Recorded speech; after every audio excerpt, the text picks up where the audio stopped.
Hey there, Griff Hamlin here from Blues Guitar Unleashed. Welcome and thanks for joining me today. In this video, I want to talk to you about it's one of my favorite sort of blues moves. Now, what do I mean by a blues move?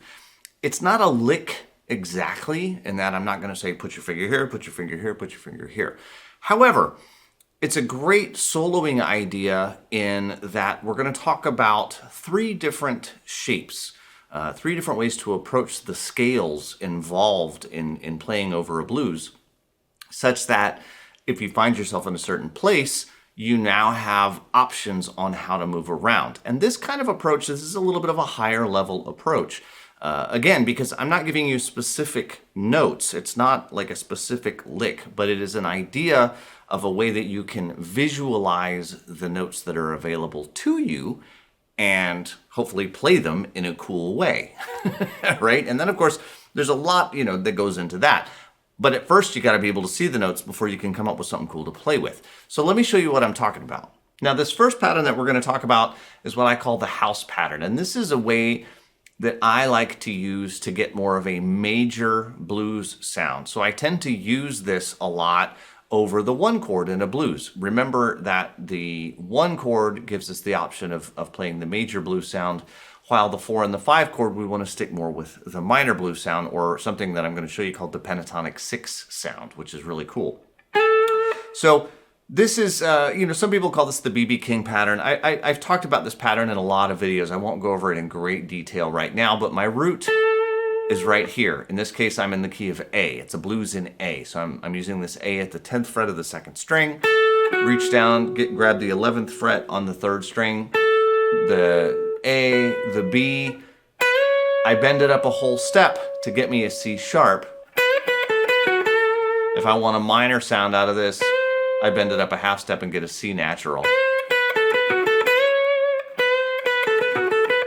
And then I have the D and the E can be bent up. Okay, and that's a sound, like I say, that I use a lot for a major blues sound. So just kind of noodle with that a second. Maybe put on a track. Get really comfortable with it if you're not already, because where we're going to go from that is a sound that is the minor pentatonic sound, which of course you may be familiar with, but you may not have thought of the fact that using that same A right there, you can go into box 3. And you can get some really cool sounds right there. So in case you can't see that, 10th fret, again, A, I'm going to go on the 2nd string, 13, the D and E, the 10th and 12th fret on the 1st string. Then we have the G and the E, the 12th and the 9th fret on the 3rd string. Now you notice I use my 3rd finger and my 1st finger, but you could use your 4th finger. It doesn't matter. Don't get hung up on fingering. 12, 10, 12. There's my root again. 12th fret on the 5th string. 10th fret G, E, D, again 12th and 10th fret. And those are, that is the minor pentatonic sound. Okay, so over the 4 and 5 chord, that's where I would go.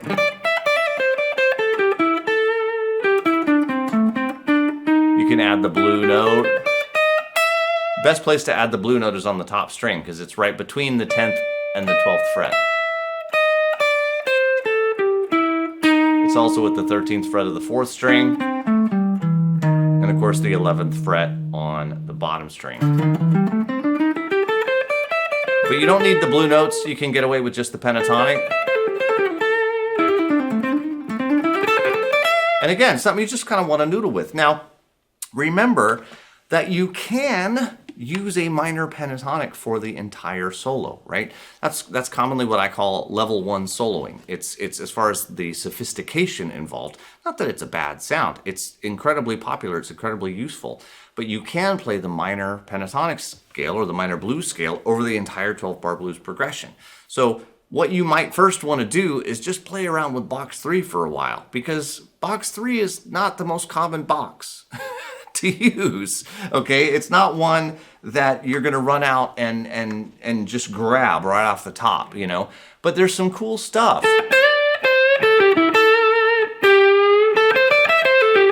You can bend the 13th fret on the 2nd string. You can bend the G on the 12th fret of the 3rd string up to get that bend.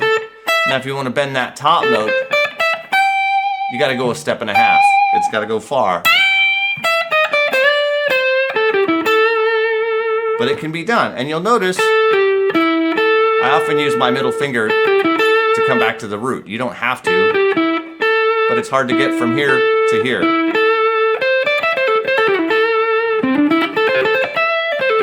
But there's some cool stuff that you can do there. Now, when you get the hang of that, there's a really fun additional sound. And you may or may not have ever heard of what I call the pentatonic 6 sound. From a theoretical standpoint, we're going to take the minor pentatonic scale, which has a root, a flat 3rd, a 4th, a 5th, and a flat 7th. We're going to take that flat 7 and we're going to lower it by a half step, which becomes the 6th of the scale. Okay, so I call it the pentatonic 6 scale. There's got to be other names out there in the universe for this sound. I don't know, but this is what I call it. So let me show you how this looks. Again, I'm going to remind you of the minor pentatonic box 3.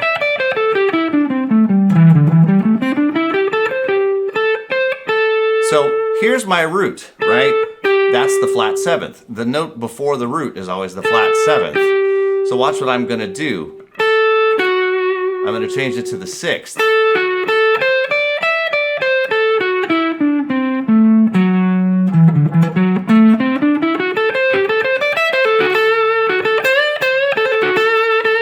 And what you may not notice, and you can add the same blue notes.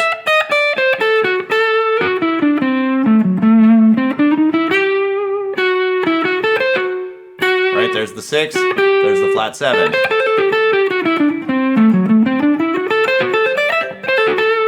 Okay, so again, I would encourage you to sort of just play around with this. What you have to know is that when you do that, you are creating something and you probably don't realize you're creating it, okay? If you look at a D7 chord, and keep in mind that we are in the key of A, right? So we're gonna go to D is gonna be our 4 chord.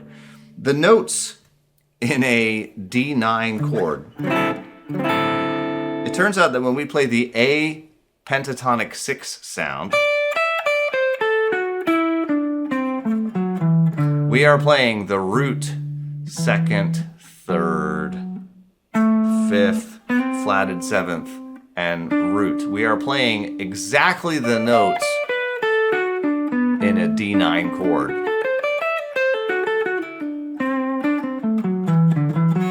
But we're just thinking of it from starting on the A.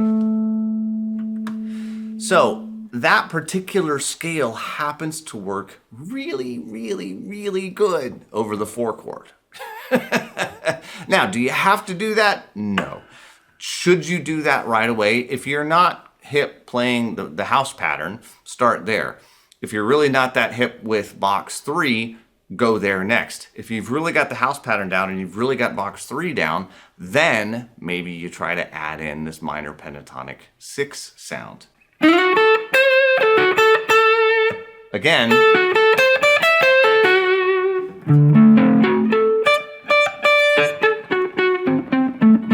right, that's just the D7. There's the 9. And of course I can do this. I can do this anywhere. You know, this pattern. So right, I could do major house pattern. And that 6, by the way, is also in the house pattern.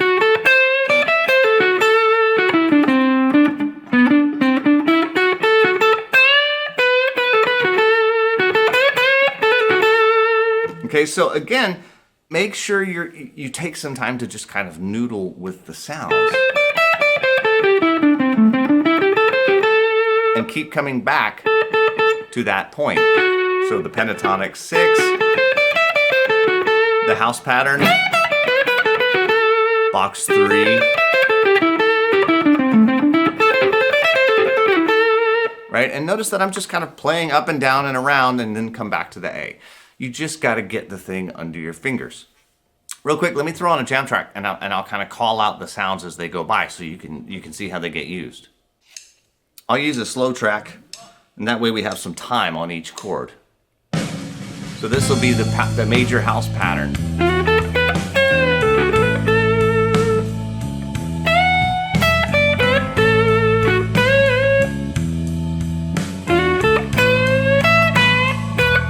And here's the 4 chord, so I'm going to use that pentatonic 6 sound.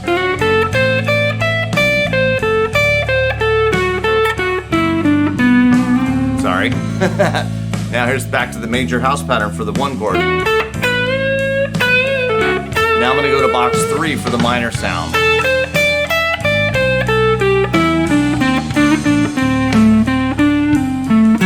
There's the 6 because the 4 chord.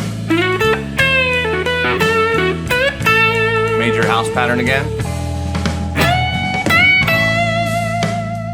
Nothing fancy.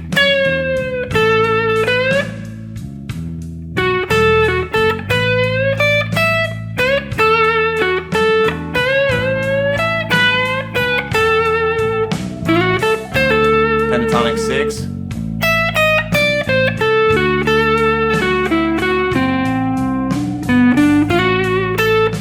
Back to the major. House pattern. Box 3. Pentatonic 6.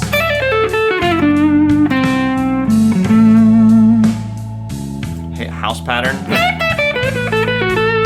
Box 3. So hopefully you can kind of hear those differences between the sounds. They're very subtle. I mean, a lot of the patterns share notes. Obviously, they all share an A because they all start on the A.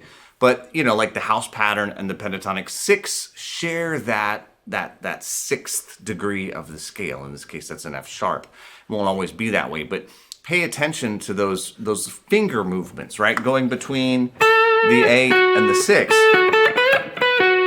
Kind of pay attention to that finger movement because you can get used to stuff like that when you have a root and you want to find a flat 7th or you want to find a 6. These things can make those more comfortable. Okay, so I hope you'll take some time to try out some of these different sounds. They're really, really fantastic. It's the subtle changes between them that really make them stand out. So if you use them in a solo, look for that one note that changes. For example, between the minor pentatonic and the pentatonic 6, there's only one note that's different. So really make sure that at some point you gravitate towards that one note that's different so your audience knows that you're playing this different sound, outlining this different chord or this different idea, and it really makes a statement out of what you're trying to play. You don't have to play fast. You just have to make sure you get all of the notes that matter. And that's done by getting the ones that are different from the last sound you were just in. Okay? So enjoy that, play with it, have some fun. As always, I'm Griff Hamlin from Blues Guitar Unleashed. I will leave a variety of links near this video if you want to check out any of my premium courses or free courses or downloads or anything like that. I'll leave it all here. You can get on the email list, all that kind of thing, and I will talk to you very soon. Take care. Bye-bye.